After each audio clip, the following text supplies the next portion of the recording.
अस्सलामु अलैकुम दोस्तों, कैसे हो? उम्मीद है कि सब खैरियत से होंगे। अल्लाह आप लोगों को ऐसे ही खुश रखे।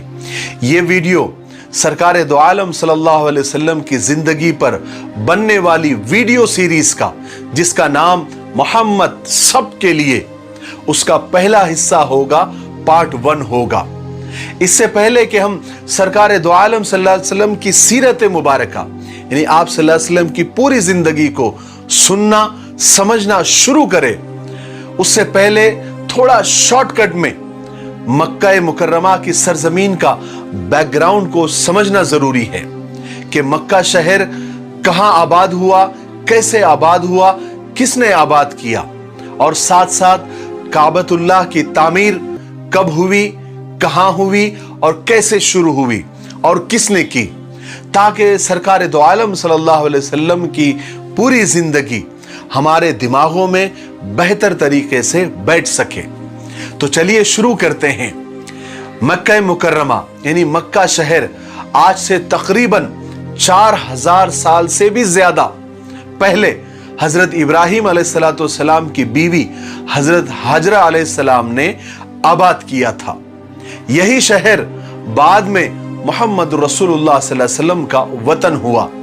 हजरत इब्राहिम अलैहिस्सलाम के जमाने में ये एक ऐसा इलाका था जहां दूर दूर तक कोई आबादी नहीं थी, यानी न कोई इंसान रहता था, न कोई परिंदा, न कोई जानवर रहता था। बिल्कुल काले पत्थरों से भरा हुआ ये इलाका और चटियल मैदान, न कोई पानी, न कोई सब्जा, न कोई हरियाली का निशान था। मगर खुदा को इस सरजमीन को दुनिया में बढ़ाना था, इसलिए इस जमीन को आबाद करने का अल्लाह तबारक व तआला ने इरादा किया। उसने अपने दोस्त, अपने खलील, अपने प्यारे नबी हजरत इब्राहिम अलैहिस्सलाम को हुक्म दिया कि वो अपनी बीवी और अपने दूध पीते बच्चे को इस जमीन में पहुंचा दे। हजरत इब्राहिम अलैहिस्सलाम ने अल्लाह के हुक्म के आगे सर झुकाया और अपने बीवी बच्चों को इस वीरान और चटियल मैदान में पहुंचा दिया। अल्लाह के खलील यानी अल्लाह के दोस्त हजरत इब्राहिम अलैहिस्सलाम ने अपनी प्यारी बीवी और अपने मासूम बच्चे हजरत इस्माइल अलैहिस्सलाम को उस वीरान जगह पर अकेले छोड़कर चले गए। हजरत हाजरा अलैहिस्सलाम यहां पर हैरान और परेशान फिर रही थी। उनकी गोद में मासूम बच्चा भूख और प्यास से तड़प रहा था। अल्लाह ताला ने अपने फरिश्ते हजरत जिब्राइल अलैहिस्सलाम को भेजा। जिस जगह आज काबा है उसके करीब हजरत इस्माइल अलैहिस्सलाम जहां प्यास की वजह से अपनी एड़ियां रगड़ रहे थे, अल्लाह के हुक्म से वहां पर पानी का चश्मा उबल पड़ा। यही वो चश्मा है जो जमजम का कुआं कहलाता है। इस तरह खुदा ने इस सूखे और बंजर इलाके में पानी का इंतजाम कर दिया और हजरत हाजरा और उनका बेटा हजरत इस्माइल अलैहिस्सलाम यहां सब्र और सुकून के साथ रहने लग गए। फिर क्या था, यहां पानी को देखकर परिंदे आने शुरू हो गए। हर वक्त परिंदों के झुंड वहां पर उड़ने लगे। इत्तेफाक से उस जमाने में एक काफिला वहां से गुजर रहा था। वो काफिला एक कबीले का था। वो कबीले का नाम बनी जुरहुम था, जो पानी की तलाश में इधर उधर भटक रहा था। उसने परिंदों के झुंड को उड़ते हुए देखा तो समझ गए कि यहाँ कहीं पर पानी मौजूद है, और ढूंढते ढूंढते वो उस कुएं के पास पहुंच गए। हालांकि ये वाकयात बहुत लंबे हैं, लेकिन यहाँ पर आप सल्लल्लाहु अलैहि वसल्लम की सीरत बताना मकसद है, इसलिए मैं ये सब वाकयात पर शॉर्टकट में और मुख्तसर अंदाज में मैं बोलकर गुजर रहा हूं। उस कबीले वालों ने यहां आकर देखा तो क्या देखते हैं कि एक अकेली औरत अपने मासूम बच्चे को लिए बैठी हुई है। तो उन लोगों ने हजरत हाजरा के पास आकर उनसे यहां रहने की और पानी इस्तेमाल करने की इजाजत मांगी। हजरत हाजरा अपनी तन्हाई से घबराती थी। उन्होंने काफिले वालों को वहां रहने की इजाजत दे दी और इस तरह हजरत हाजरा के बाद पहली आबादी कबीले जुरहुम की वहां पर आबाद हुई। उसके बाद आहिस्ता आहिस्ता और भी लोग आकर वहां पर बसने लगे और देखते देखते ये जमीन का टुकड़ा जिसको तिहामा कहते थे एक छोटी सी बस्ती बन गई। हजरत हाजरा अलैहिस्सलाम को यहां रहते हुए पूरे 15 साल बीत गए। उनके बेटे हजरत इस्माइल अलैहिस्सलाम भी पूरे 15 साल के हो गए और एक दिन हजरत हाजरा अलैहिस्सलाम का इंतकाल हो गया, वो इस दुनिया से रुखसत हो गई। हजरत इस्माइल अलैहिस्सलाम ने अपनी माँ को जमजम के कुएं के करीब ही एक जगह दफन कर दिया। हजरत हाजरा अलैहिस्सलाम के इंतकाल के बाद हजरत इब्राहीम अलैहिस्सलाम मुल्क शाम से मक्का आए।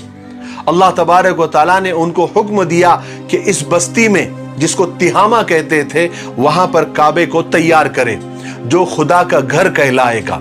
हजरत इब्राहीम अलैहिस्सलाम ने जब अपने बेटे से जब वो मुलाकात हुई, मिले, तो उनको ये बात बताई कि मुझे अल्लाह ने ये हुक्म दिया है कि मैं यहाँ पर एक घर बनाऊं जहां लोग खुदा की इबादत करें और तुम इस काम में मेरा हाथ बटाना।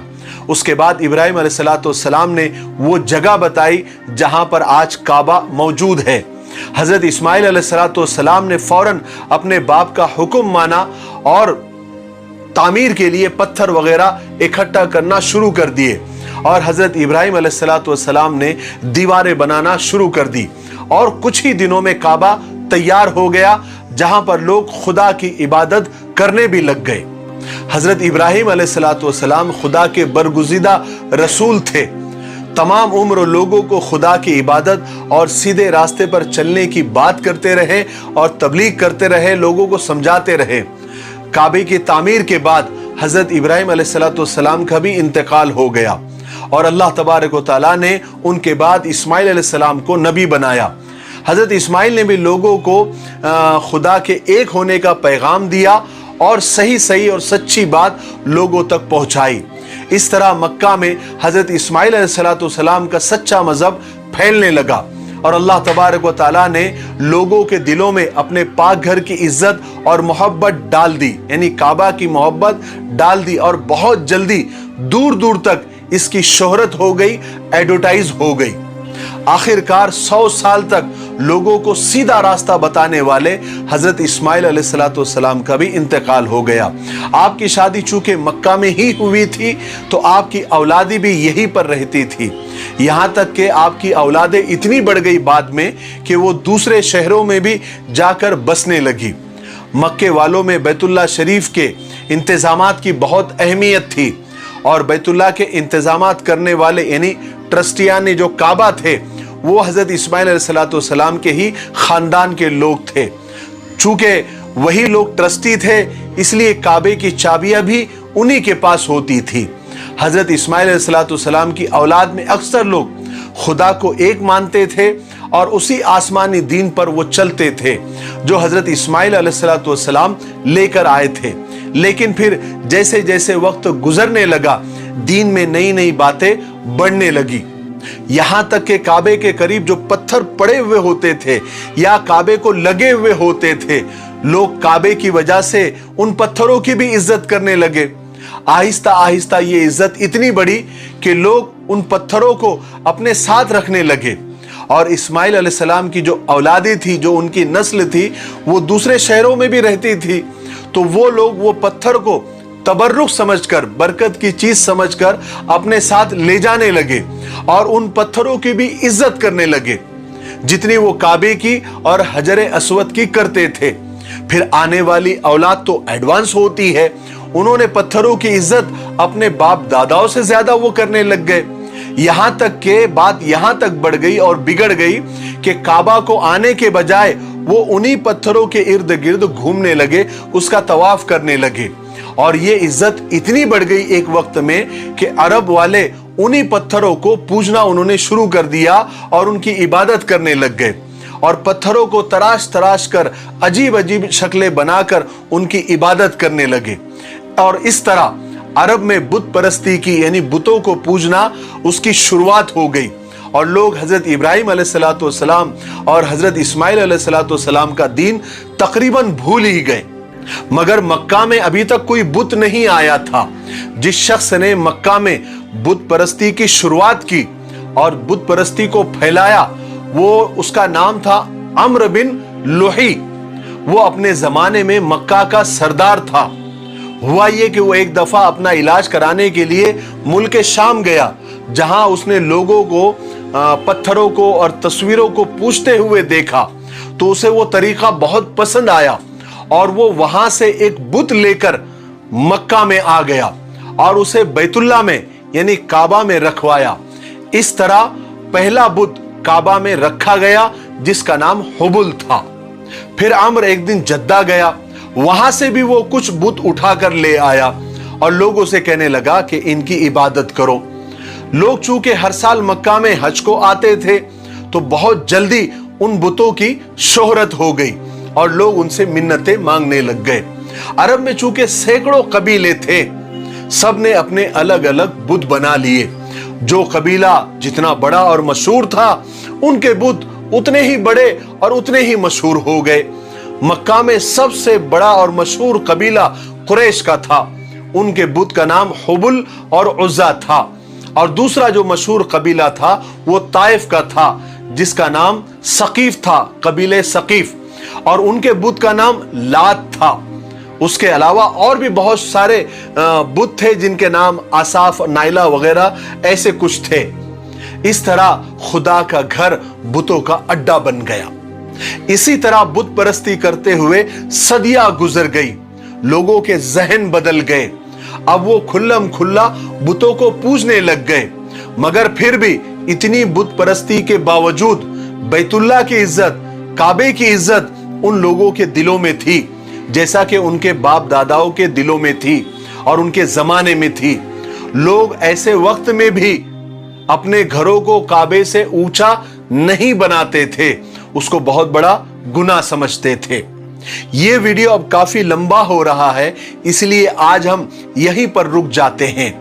अब हम दूसरे हिस्से में आपको बताएंगे कि जमजम का कुआं कहां चला गया, उसको किसने बंद कर दिया, कब बंद कर दिया। अब तो लोग भूल भी गए थे कि यहां पर कोई कुआं भी था। वो कैसे मिला, किसने बताया। फिर हाथियों वाला किस्सा, जो अबाबिल वाला किस्सा था, जो कुरान पाक में भी मौजूद है।